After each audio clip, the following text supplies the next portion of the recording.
Olá, João, beleza, meu? Tudo bom, Tudo Felipe? jóia, Felipe, prazer, cara. Prazer.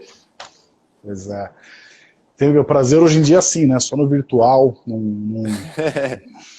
ainda mais dando uma esquentada aí nessa pandemia aí agora, tipo, a quarentenando de novo, né? Todo mundo, o quanto dá. Então fica um pouco difícil a gente fazer esse encontro que seria mais agradável ao vivo, mas enfim, façamos como dá, né? Tudo bem, cara? Foi tudo bom.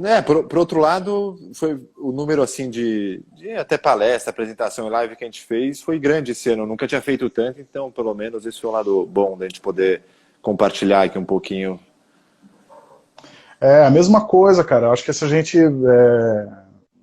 acho que o fato de ficar em casa, assim, meio que obrigou as pessoas a buscarem um contato da forma que dava, e o virtual quebra muitas barreiras, né? Você consegue falar com gente muito longe, e às vezes isso é muito. Eu não sei onde fica o seu escritório exatamente. O escritório fica lá no centro, na Vila Buarque, perto da Praça da República ali, perto do Cê- Mackenzie. eu Na- moro é, na na- Barra Funda, daria para ir a pé se a gente fizesse um café ali. Mas, mas hoje em dia a gente faz assim mesmo, tudo bem, sem problema. Você está na sua casa agora? Eu tô na minha casa e a gente ainda, né, por conta da pandemia, vamos ainda estender mais em home office, então tá cada membro aqui do time, da equipe, cada um na sua casa aqui.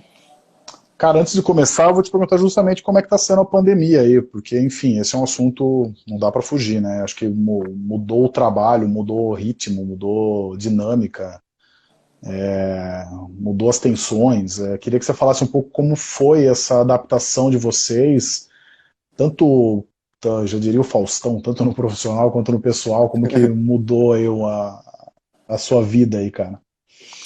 É engraçado, né, Felipe? Isso, acho que como você falou, teve prós e contras, né? Assim, tirando toda a parte negativa, né, de todos os acontecimentos da pandemia, a parte, acho que positiva do trabalho foi poder ganhar um pouco de qualidade de vida, de poder ficar em casa e trabalhar em casa, que eu já fazia isso, né, em fim de semana e tal, quando eu já tinha minha basezinha aqui de computador sempre em casa, então eu já tinha um pouco esse costume de levar um pouco de trabalho para casa, ou pós-expediente, ou no fim de semana. Só que sempre era muito corrido, né?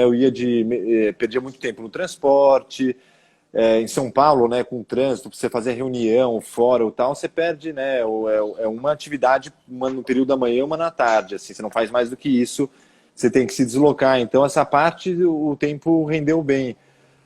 Isso foi bom, e eu pessoalmente eu tenho uma experiência pessoal minha, porque eu sou casado, minha mulher é polonesa, e eu pela primeira vez, ela mora aqui comigo há 15 anos, e a gente sempre quis passar um tempo na terra dela, na Polônia, eu nunca consegui fazer isso, e foi o primeiro ano da vida que eu consegui me desprender um pouco e consegui morar, passar 6 meses fazendo meu home office lá na Polônia.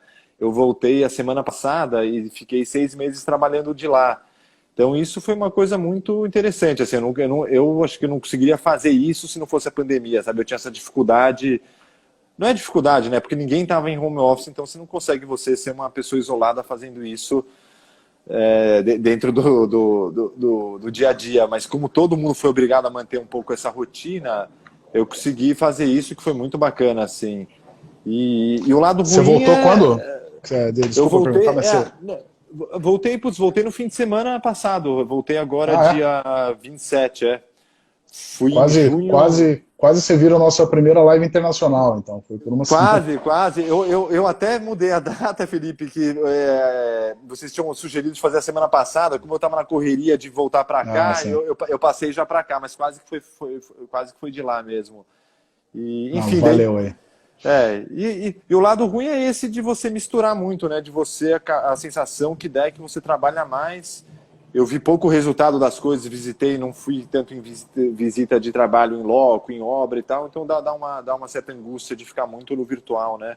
Você fica só no computador, eu fico com a tela do WhatsApp ligada, o outro notebook para fazer o call, fica uma coisa um pouco esquizofrênica, assim, então esse é um lado um pouco desgastante, eu diria.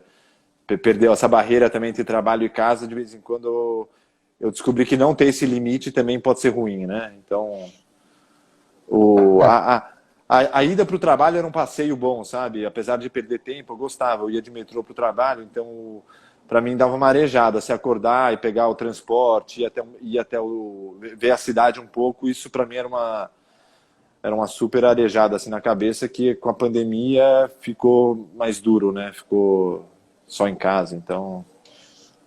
E eu ia comentar duas coisas, né? Eu acho que tem essa característica de você não saber mais que horas que acaba o trabalho, que horas termina o trabalho, né?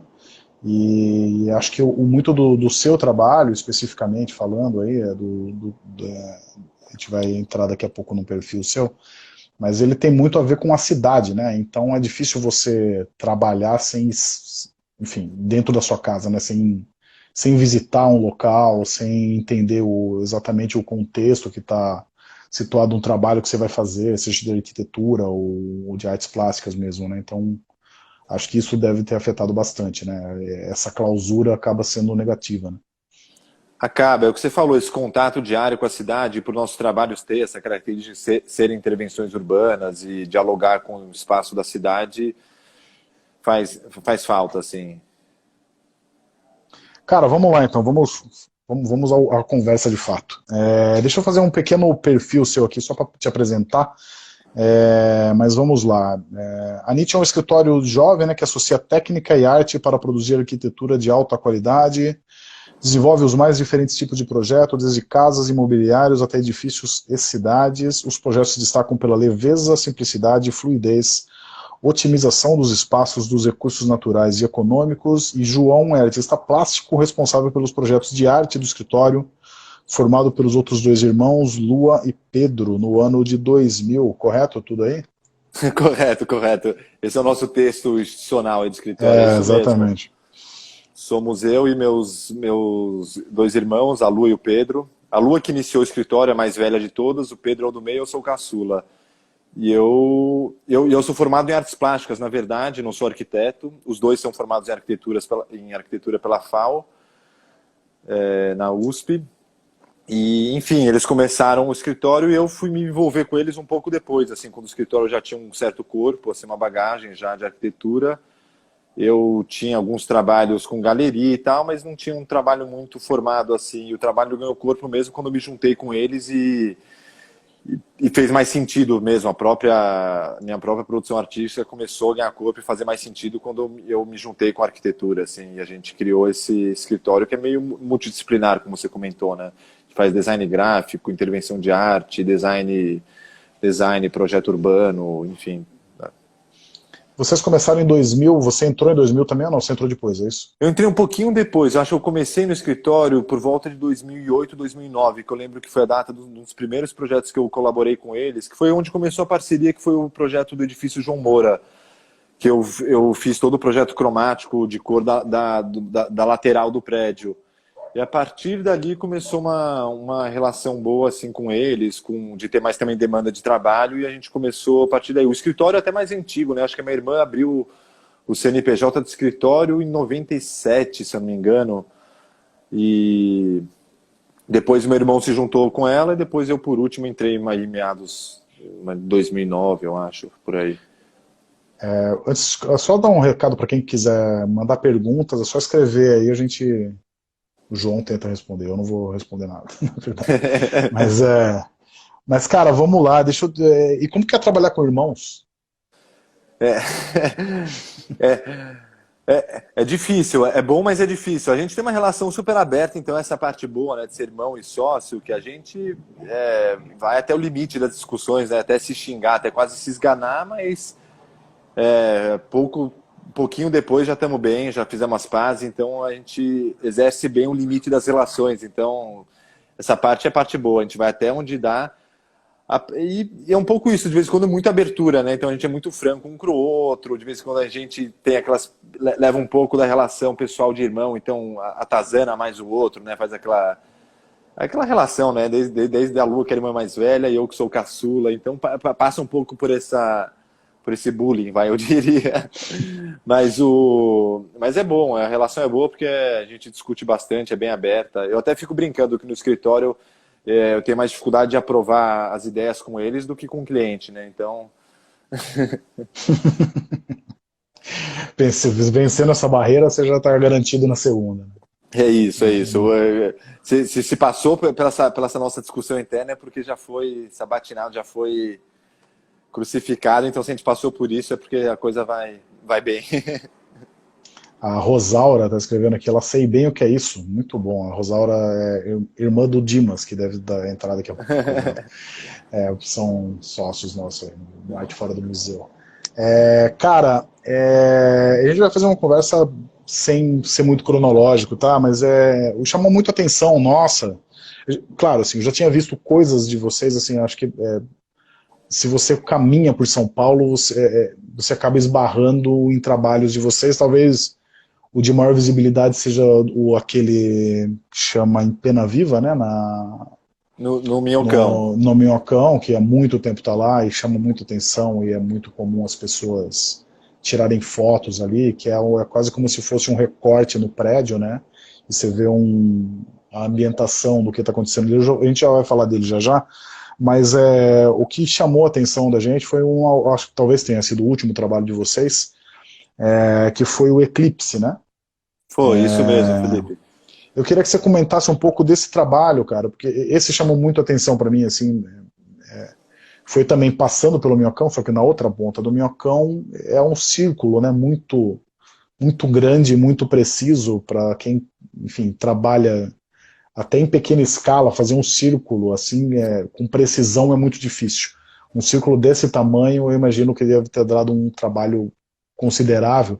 Eu queria que você contasse um pouco dessa ideia, como é que foi a realização desse trabalho, e quais foram as dificuldades aí para realizar um trabalho artístico onde a precisão é um elemento fundamental. Esse trabalho eu gosto bastante dele também, Felipe. Ele é interessante a história, ele tem várias facetas, assim, porque o trabalho em si, até que você falou da dificuldade, então é sempre realizar, né? Um trabalho desses de escala urbana e num espaço, não é espaço público, né? Que é um prédio, é privado, porém voltado para o espaço público e você tem que, assim... Se as pessoas estão vendo, tá no espaço público. Mas, enfim, a parte burocrática sempre é mais difícil desse tipo de trabalho, né? Então, desde você fazer os contatos, aprovação, falar Então, e esse trabalho foi uma iniciativa nossa, diferente de outros trabalhos, até o da Em Pena Viva, a gente foi convidado, né, na época, pelo Felipe Morosini, que era curador da Virada Cultural, e convidou a gente para fazer aquela intervenção. E aí, tudo bem, você é convidado, tem uma verba e tal. Esse não, esse aconteceu porque a gente começou a perceber esse movimento até das incorporadoras, onde você... Teve lá no centro aquele projeto do aquário urbano, onde você tem o vazio que abre, né, de um antigo imóvel que é demolido para a construção de um novo, de um edifício, né, essa verticalização da cidade e essa especulação imobiliária que acontece. Então a gente que passa lá na rua todo dia vai vendo isso aparecer, você vê um terreno sendo demolido e tal. Então a gente já meio que sabendo desse mecanismo, a gente viu por acaso a gente viu lá tinha um sobrado de 2 andares, que era até uma academia de dança, eu acho. Do dia para a noite a gente passou lá e aquilo foi demolido. A gente falou, putz, surgiu essa super empena, vai surgir uma construção aqui, vamos tentar viabilizar, né? E daí com quem que a gente fala? Vamos atrás do incorporador que vai construir aqui para ver se ele ajuda a gente a executar o trabalho, né? A parte... patrocinar o trabalho, pagar a execução do trabalho.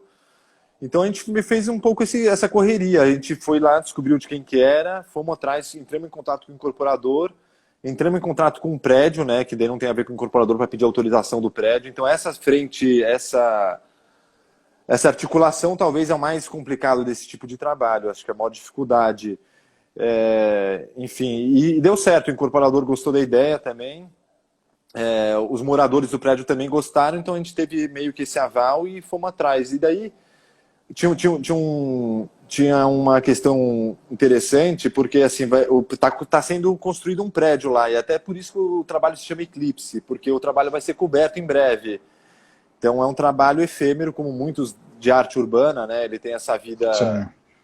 Ele é dinâmico, então ele vai se transformar com as construções e tal. E daí a gente, sabendo que ia ter um prédio na frente, a gente sabia que tinha que ser um trabalho de intervenção, de baixo custo, porque não valeria ser uma super obra de muito investimento, sendo que um prédio vai cobrir. E ele é voltado para o Minhocão, para o Parque Minhocão, que é onde tem maior visibilidade, que nos fins de semana está aberto para os pedestres, então a gente sabe que é uma área interessante, que vai ficar bem exposto, porém o prédio vai cobrir o trabalho.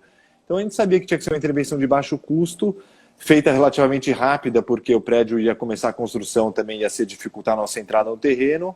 Então a gente sabia que tinha que ser uma coisa muito simples, e a gente quis fazer essa ocupação do espaço da empena de uma maneira muito simples e geométrica, né? Como você bem falou, o círculo.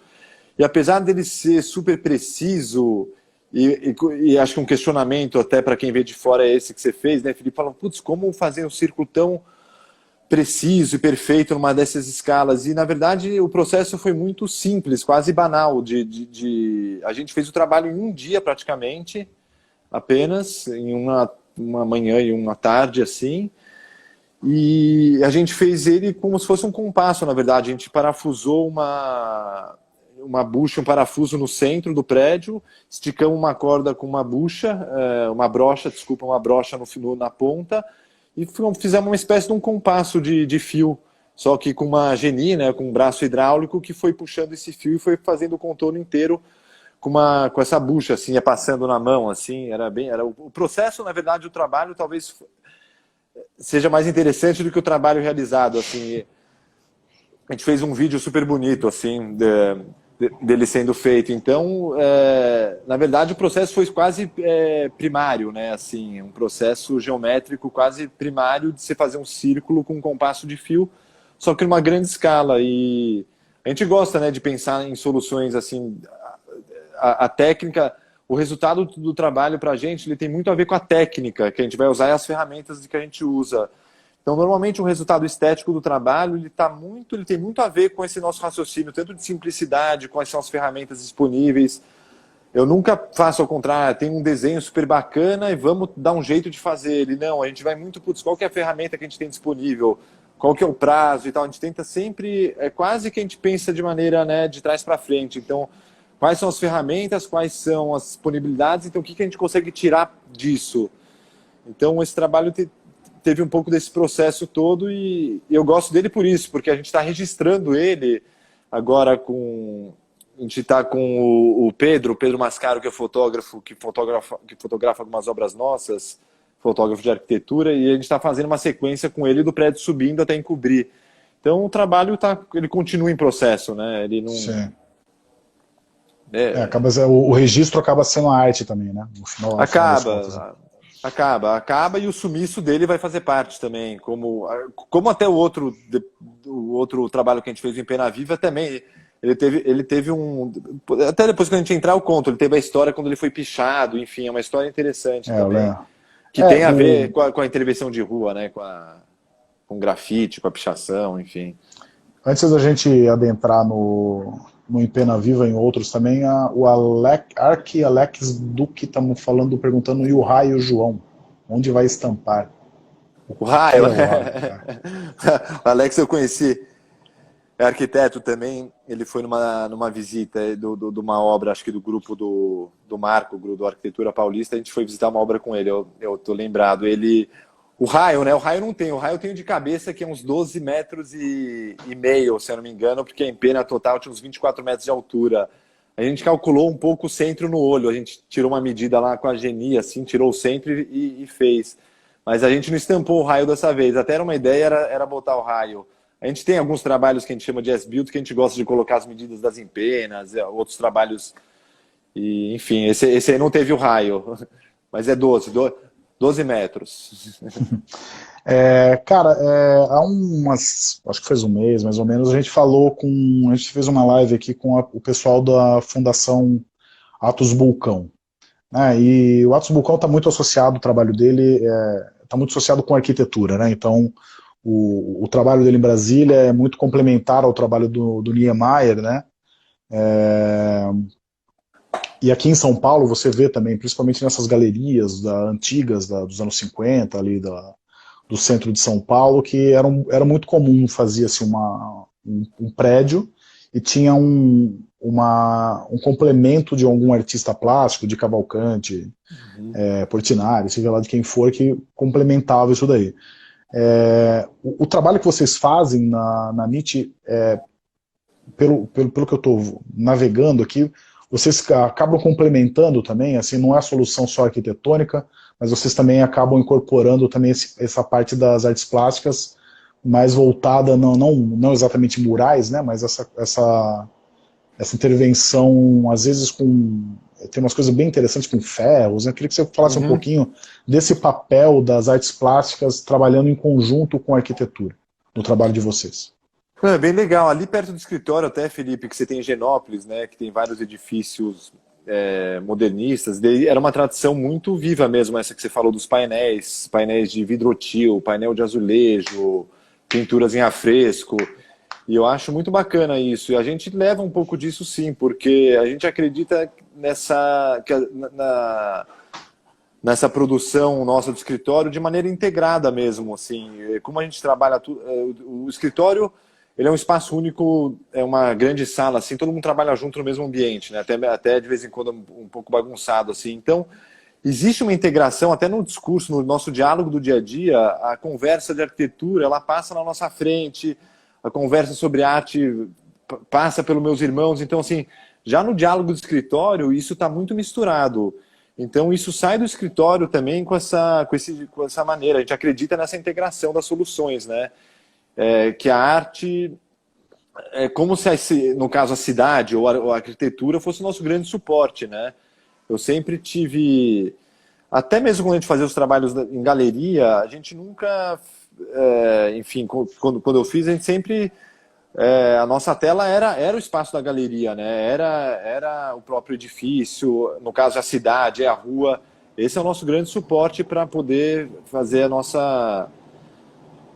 a arte, as intervenções gráficas. Então a gente sempre acreditou nessas disciplinas de maneira integrada. Então, e uma solução, elas são muito bem-vindas, né? O próprio prédio do João Moura, que é um grande painel colorido, veio de uma questão de arquitetura antes. Aquele painel foi uma necessidade por uma questão de legislação, que teve que subir, compartimentar as lajes, teve que subir os muros, que eram muros de alvenaria, entre os andares.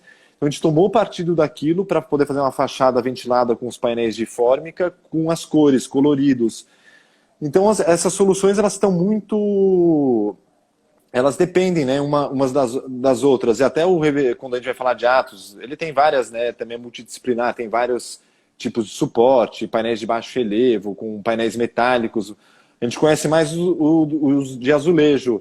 E também tem uma questão técnica envolvida do azulejo, como um revestimento. Então, a gente gosta de entender que essa técnica também da construção tem a ver com a técnica artística. Como eu falei até das ferramentas, como elas estão muito conectadas com a estética do trabalho, a gente não consegue desassociar uma coisa da outra.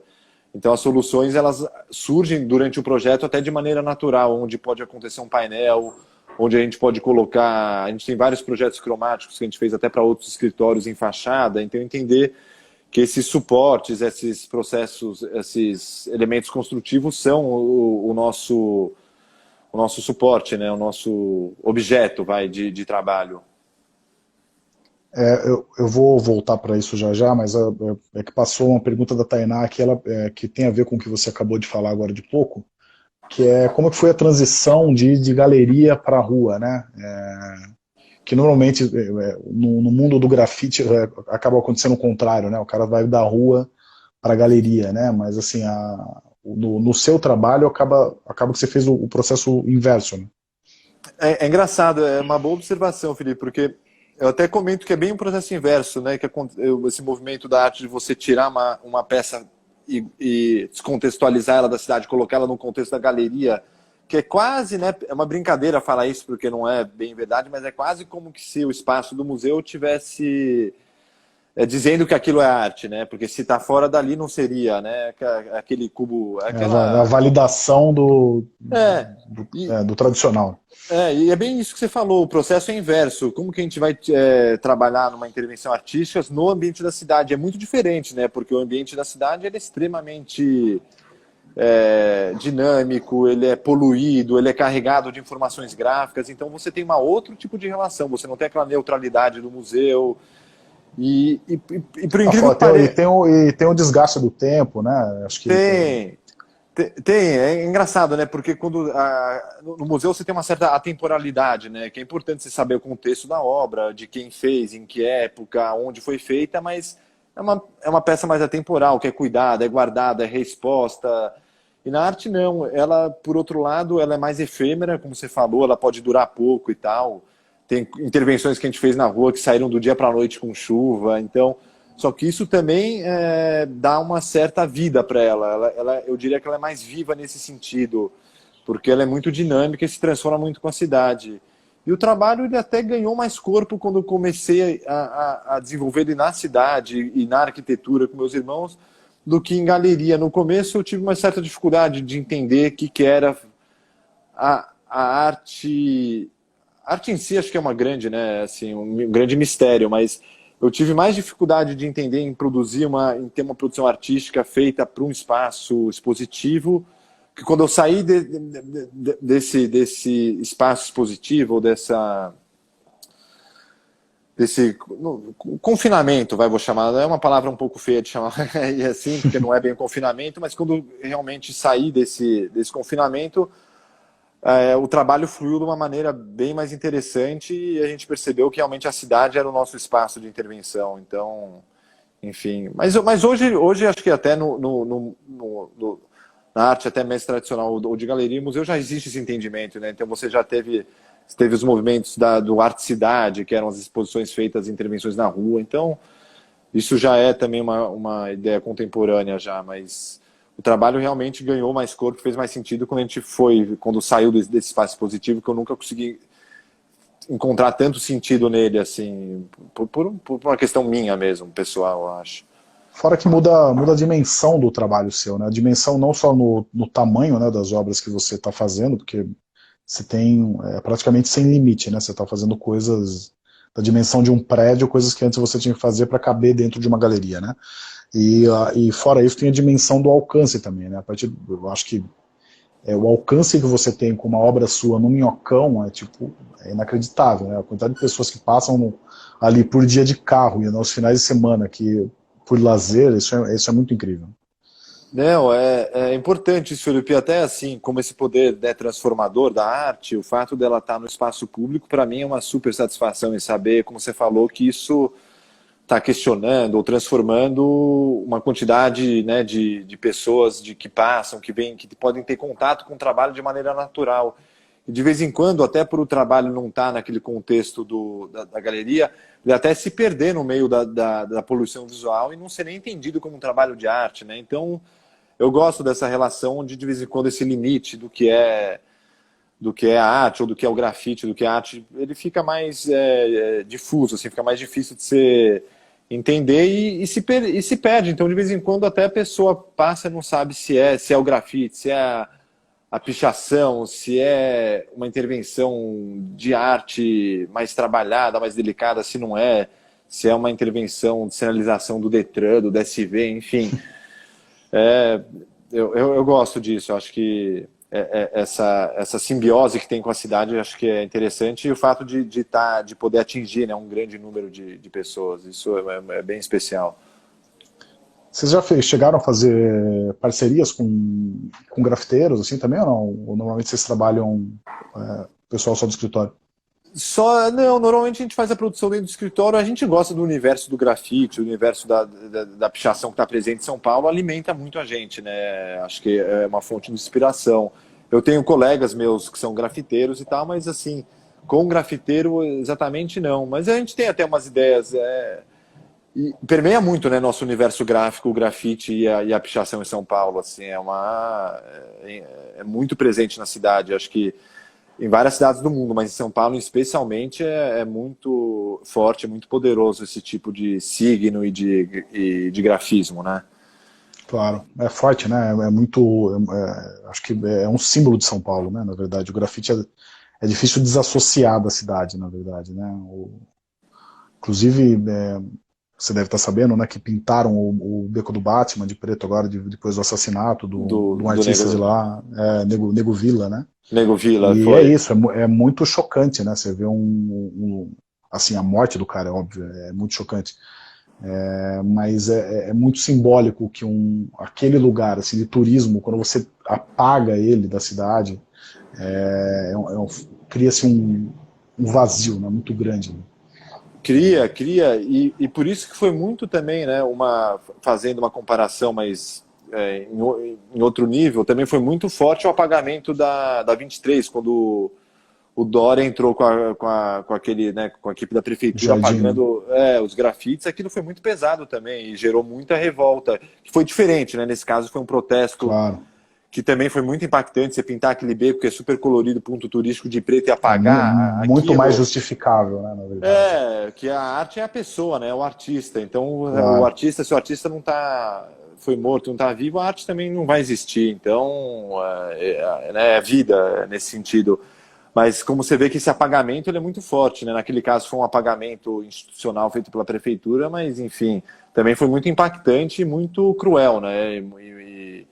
Eu lembro na época, eu fiquei muito chateado e fiquei meio revoltado com aquilo. E é da mesma maneira que esse também revolta, né? Mas revolta pela situação da morte do artista e menos pela intervenção, eu diria, né? Acho que a intervenção acho que é super válida, na verdade, assim, na minha opinião, né? Mas enfim, vamos falar de. Estamos indo para um outro assunto aqui. Cara, eu queria que você falasse um pouquinho então do Em Pena Viva, porque eu tenho medo de acabar o tempo aqui, porque o Instagram sabe que é chato, dá uma hora, ele nos derruba aqui. E de vez em quando eu olho pro lado aqui é pra minha cola, tá? Então. Não, tá bom. Eu nem sei Estou quanto que a gente já prestando atenção. conversou, mas. Cara, já foram 34 minutos, pelo que eu Não, tô vamos contando. lá. Mas eu queria Diga. que você falasse, enfim, para quem não conhece, em Pena Viva é um mural que tem no Minhocão, quer dizer, num prédio, né, que bem no começo, eu acho que é o começo do Minhocão, o fim, sei lá, onde tem um recorte no prédio, como se você pudesse ver as sombras das pessoas que vivem ali em cada andar, né? Eu queria que você contasse um pouco desse processo, né? Você falou que você foi chamado pelo Morosini, né? Foi.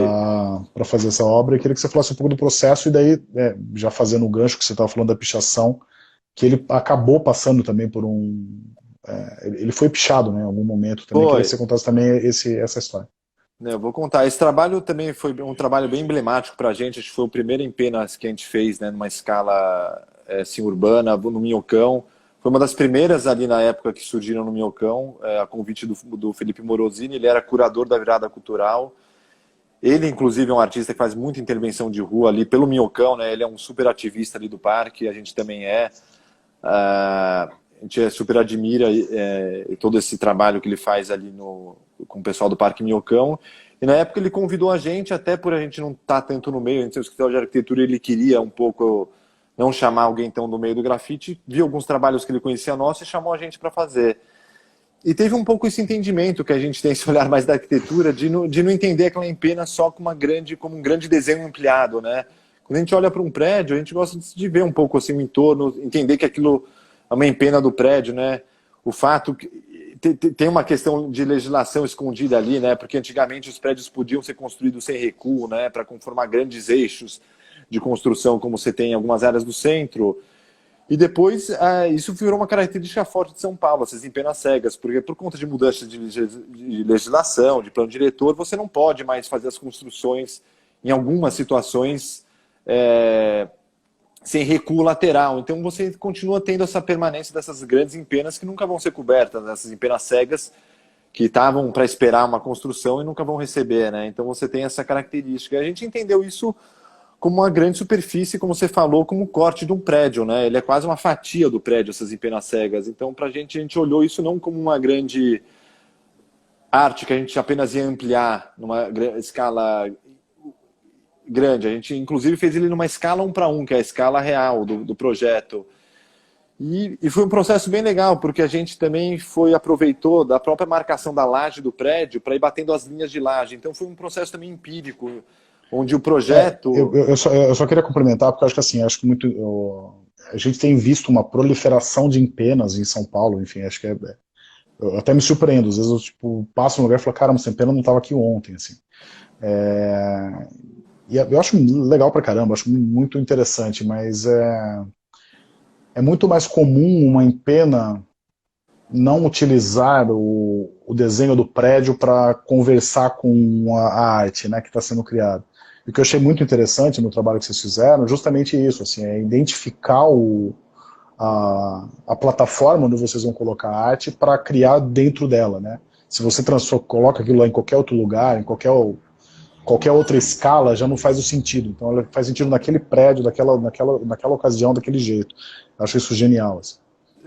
É bem isso, viu, Felipe? Você comentou, falou certinho, porque é o que você falou, é quase como que, né, a expressão que chama de site specific na arte, né, que é feita para aquele lugar. A gente gosta, como você falou, não é só uma tela qualquer, né, que a gente vai fazer uma pintura. É um edifício, tem uma situação urbana que a gente gosta de entender, está voltada para o parque, Minhocão, enfim. Então, eu acho isso importante mesmo, em ter essa compreensão do suporte que a gente estava fazendo a pintura, né? E quase que esse entendimento tridimensional do espaço construído e não só da tela como, né, elemento pictórico só bidimensional. Então, entender que aquilo é uma volumetria construída, que aquilo é um corte realmente nessa volumetria, um corte seco. Acho que isso passa também pela nossa análise, como você falou. A gente gosta de levar isso para o... E daí, até por ter esse entendimento, foi um trabalho que foi um processo muito empírico, no sentido que a gente foi descendo com o balancim e olhava, a gente esticava o pescoço para ver onde a laje batia, e batia o nível da laje, onde tem os andares, exatamente onde a laje encostava lá no prédio. Então a gente foi descendo e foi riscando conforme a laje, conforme a construção mesmo. E também foi um trabalho feito, de certa maneira, com uma certa agilidade. Acho que a gente fez o trabalho em 3 dias, se não me engano. O trabalho é engraçado. A gente fez um vídeo, ele parece uma plotter gigante, né? Porque o balancinho vai descendo, a gente começou de cima para baixo, da esquerda para a direita e foi fazendo. Uma grande impressora. Uma grande impressora, em escala urbana. E o processo dele é interessante, porque as silhuetas das pessoas, a gente fez em adesivo vinílico. Antes colamos elas, silhuetas, porque também tinha que ser um processo rápido. A gente pegou aquelas blocos de AutoCAD, de computador pronto, né? Porque foi quase um processo meio do dia para a noite. Assim, a gente foi uma aprovação conturbada, assim, a gente teve que aprovar rapidamente. Tinha um espaço X para executar o trabalho, para ele entrar dentro da virada cultural, para a gente poder executar e receber pelo trabalho, enfim, poder viabilizar. Então foi teve um timing bem apertado. Então a gente pegou esses blocos prontos em vetor, fez em adesivo vinílico, colamos eles antes, as silhuetas do positivo, e pintamos os grandes blocos dos andares por cima, e depois retiramos o adesivo, então ficou assistência negativo, né? Então, como se as pessoas fossem conformadas pelo próprio concreto do prédio, né? Então tem um pouco essa poética também desse processo. E deixa eu te perguntar, quantas cenas são ali, mais ou menos? Putz, boa pergunta. Eu não sei de cabeça, deve ser uns 10 pavimentos, Felipe. Então, vou contar aqui. 1, 2, 3, 4, 5, 6, 7, 8, 9, 10, 12 cenas, pelo que eu tô vendo numa foto aqui. 12 cenas. Porque tem andar que tem 2, né? Então, tem. São 3, 6, 8 andares, pelo que eu tô contando. Talvez sejam mais, mas tem um predinho na frente. Eu queria que você falasse como é que foi a escolha de cada um, dessa grande história em quadrinho que vocês colocaram ali. Né? Engraçado, né? As divisões até verticais, assim, elas são virtuais, né? A gente fez algumas divisões, assim, imaginárias dentro do apartamento das pessoas, né? Como se fosse esse raio-x. E criamos essa dinâmica um pouco, tiramos alguns blocos para dar uma dinâmica maior no desenho, para não ficar uma coisa tão rígida assim. E as pessoas, como eu falei, os blocos, as silhuetas, elas já existiam. Então, o exercício lá foi criar cenas a partir dos blocos existentes. Então, assim, tem uma biblioteca... Né, você tinha vários personagenzinhos e colocaram isso? Foi. Para quem mexe em AutoCAD, né, nos programas de arquitetura, sabe, são os blocos de CAD, né, blocos de vetorizado. Ou para quem faz ilustração, mexe em Illustrator, são os blocos que já estão prontos. Até foi engraçado, a gente recebeu algumas críticas, falando, pô, mas vocês pegaram um bloco pronto e tal. Mas isso foi tudo por uma questão de tempo, a gente não teve tempo de desenhar até.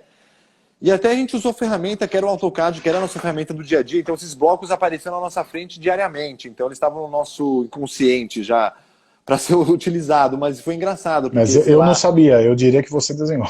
Não, então, eles já estão prontos, até pela facilidade que eles já eram vetorizados, então eles entravam na máquina de recorte do vinil, a gente não precisou vetorizar e nada, então foi um processo de automação, né, mecanização muito mais simples para a gente fazer e executar na data que a gente precisava. Então aquilo que eu te falei, você vê que a estética do trabalho está muito ligada às ferramentas, às datas, aos processos dele.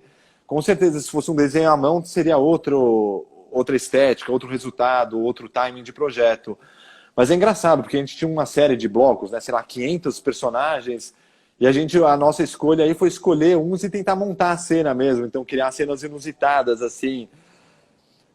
A gente até botou, né, eu lembro que acho que esse o primeiro pavimento tem a cena que é a gente criou uma cena que acho que era para ser um noivo pedindo para os pais a mão da noiva em casamento. Eu lembro que na época o Felipe Morosini achou que aquilo era uma coisa religiosa, de alguém rezando. Ele falou, porra, João, isso aí vai dar problemas de cunho religioso. Não...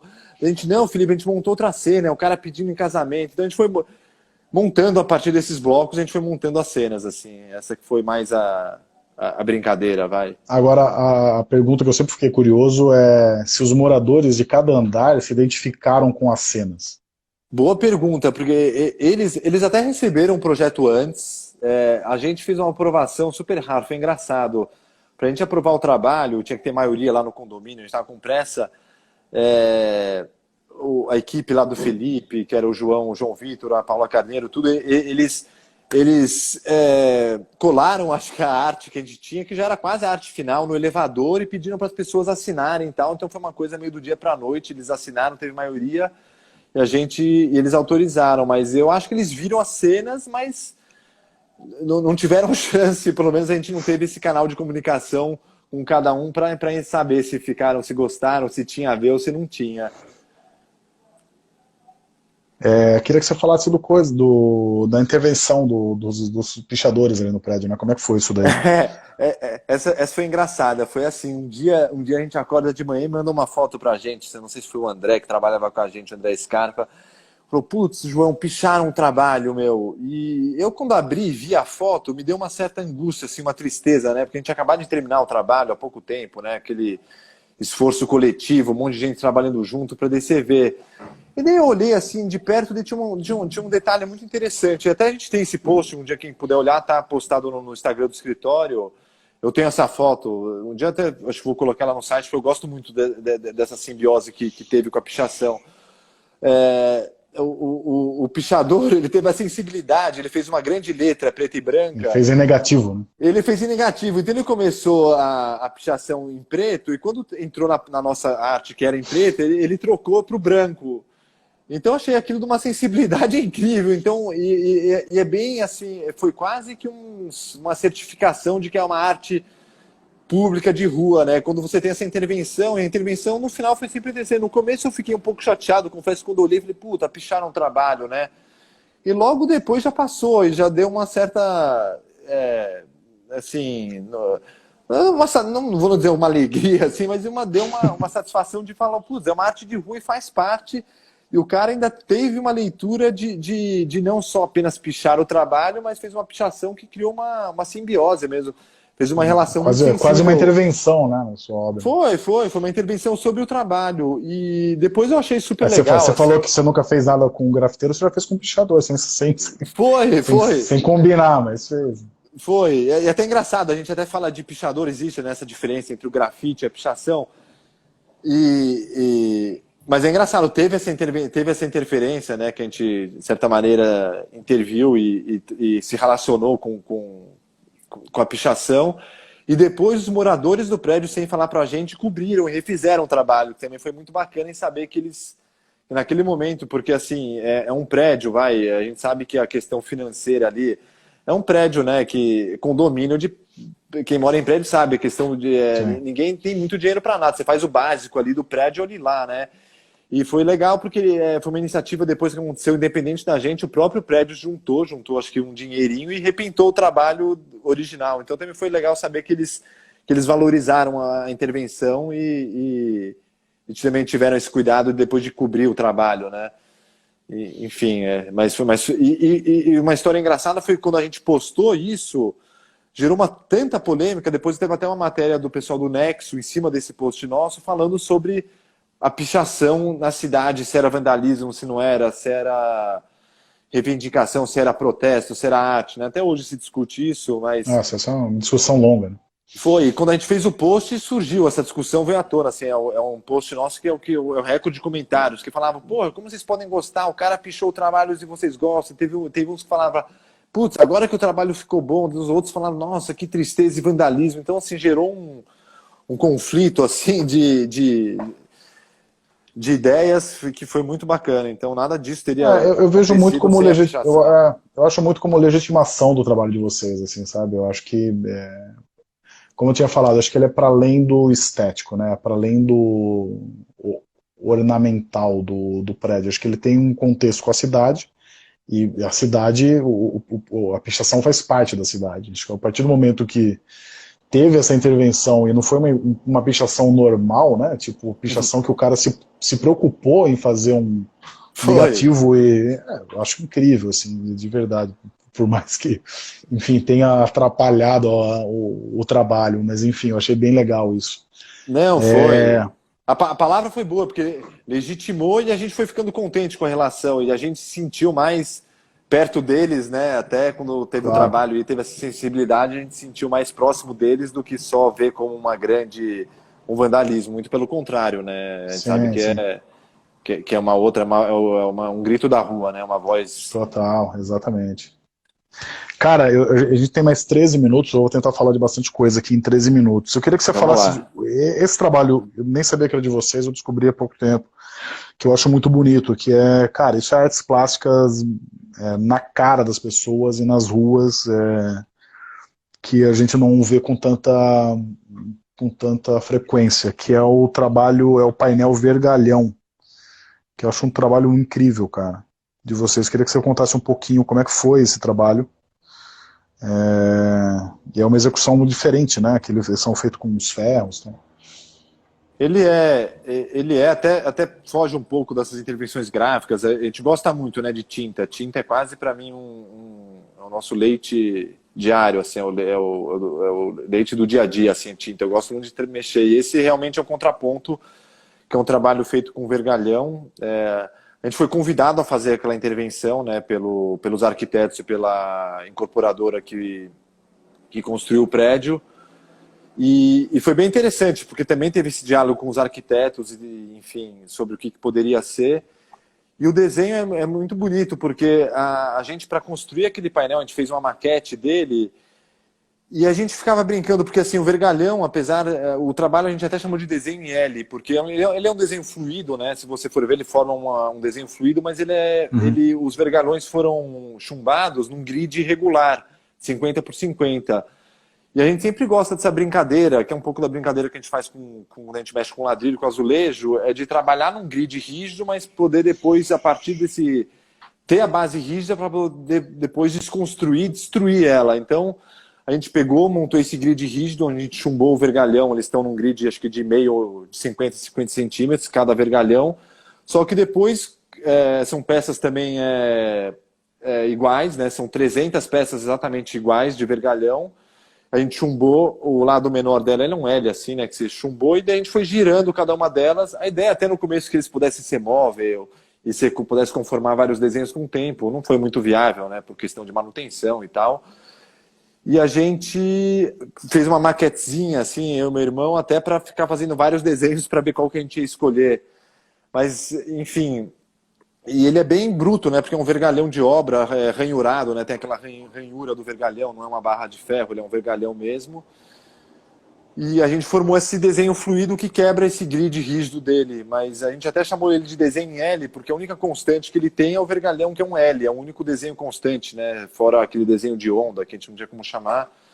E e teve uma coisa engraçada também no processo dele. Teve, assim, do dia para a noite, a gente falou, putz, como que a gente vai posicionar cada peça e tal no vergalhão? É mais uma dessas histórias que eu gosto de contar, que tem a ver com os processos construtivos, de entender. E esse trabalho teve também uma conversa com a obra e com a serralheria, para entender como que isso pudesse ser construído, chumbado. Então, o resultado dele tem a ver com essas conversas. E daí a gente ficou, do dia para a noite, falou, putz, como que a gente vai posicionar cada peça? Passamos a noite, varamos a noite ali, fazendo posição de vergalhão para vergalhão, assim, numa folha em A3, para o serralheiro posicionar. Isso a gente fez tudo na nossa cabeça, sem conversar com o serralheiro, né? Trabalhamos lá 2 dias. O cara pegou aquele calhamaço com 300 exposição e falou, puta, João, pra que você está me dando isso? Eu faço de outra maneira. Ó, eu peguei teu desenho aqui com escalímetro, eu vejo a distância aqui de cada um pro piso, vou posicionando e calçando. Pegou nosso desenho e jogou no lixo, assim. Então, é uma dessas histórias que muito importante a gente entender dos processos, né, construtivos. Ele potencializa muito as soluções e o resultado do trabalho. Então, essa conversa também com quem... Como a gente faz projeto, né, Felipe? A gente não executa. Eu até já executei alguns trabalhos e pintei, mas hoje em dia, geralmente a gente projeta. E geralmente alguém executa o trabalho. Então, é muito importante a gente conversar com quem vai executar para entender como que ele vai executar, o que ele pensou também. Então, muitas vezes a gente transforma o nosso trabalho conversando com quem vai executar ele. Ah, não, vou fazer de tal jeito. Então, a gente muda o nosso projeto, a gente pensa também junto com ele de outra maneira.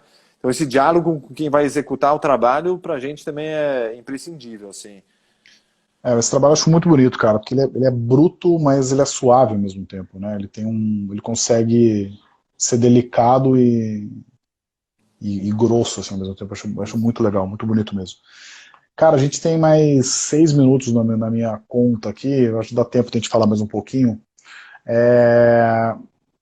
Enfim, o Arte Fora do Museu existe faz uns 10 anos já, não sei se você conhecia, se você entrou em contato com a gente agora, quando a gente entrou em contato com vocês, mas a gente mapeia a obra de arte desde 2010, basicamente. A gente virou uma iniciativa de valorização, acabou trabalhando com exposições também, fazendo trabalhos para além só do site, né? E nesses 10 anos que a gente tem falado com centenas de artistas, cara, é muito comum os artistas relatarem histórias de como a vida de certas pessoas foram impactadas pela obra de arte que a pessoa criou. De exemplos banais de, sei lá, alguém pediu a mão em namoro em frente a um painel, coisas desse tipo. E vocês têm bastante trabalho na rua, né? Eu queria que você contasse alguma história que te tocou, de pessoas, na verdade, que foram tocadas pelo seu trabalho. Que trabalho foi e que história é essa? Você deve ter algumas aí para contar.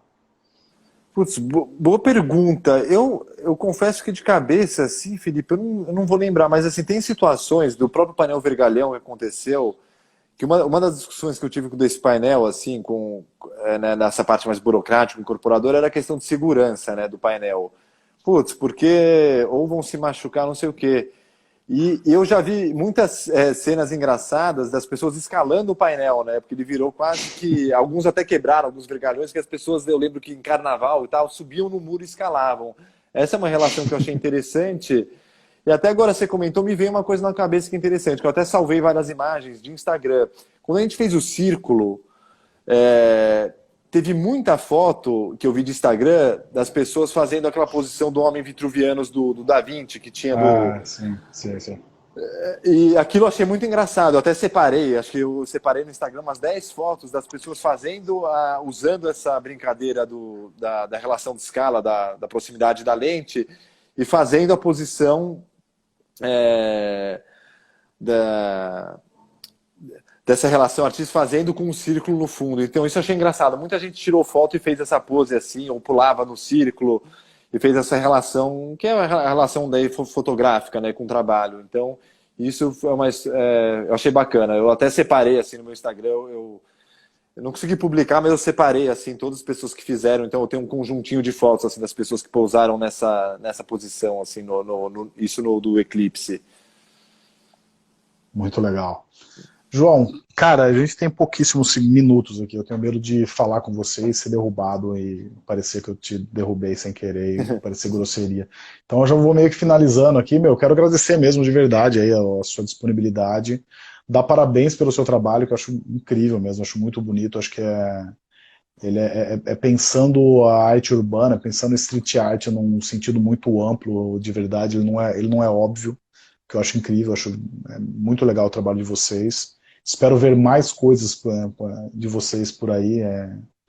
E espero te conhecer também em breve um dia, quanto mais cedo possível, que a vacina venha logo, para a gente tomar um café e trocar umas ideias. E queria que você contasse com a gente aí, cara, para divulgação dos trabalhos de vocês. Contem com a gente sempre e talvez até para fazer algumas parcerias. A gente está falando agora um pouco do Arte Fora do Museu, também a gente está num processo de transição. Até então a gente trabalhava, seguimos assim, a Márcia Flana salva a live, estará salva, pode ficar tranquilo, vocês podem revê-la aí quando quiserem. Não só aqui, mas no YouTube também, no Facebook a gente joga e também vira um podcast para quem quiser ouvir. Mas a gente está fazendo um processo de transição no Arte Fora do Museu, tentando incentivar também a produção de novas obras, né? E daí numa dessas a gente pode conversar e quem sabe a gente faz uma parceria de fato aí, bem legal. Ah, muito bom, Felipe. Eu adoraria. Eu fico honrado aqui com o convite que vocês fizeram. Foi um prazer poder, como eu falei, no dia a dia a gente não tem tanto tempo de refletir, poder falar do próprio trabalho e do nosso processo. E aqui é um espaço muito bom. Acho que isso é muito importante, poder compartilhar aí com vocês um pouco. Enfim, foi uma honra participar, um prazer conhecer você. E achei muito bom, adorei. Valeu, cara. Obrigadão, então. Nos vemos em breve, então, com a vacina. Perfeito. Falou. Nos veremos. Obrigado, Felipe. Um abraço. Valeu, cara. Obrigadão. Tchau, tchau. Tchau.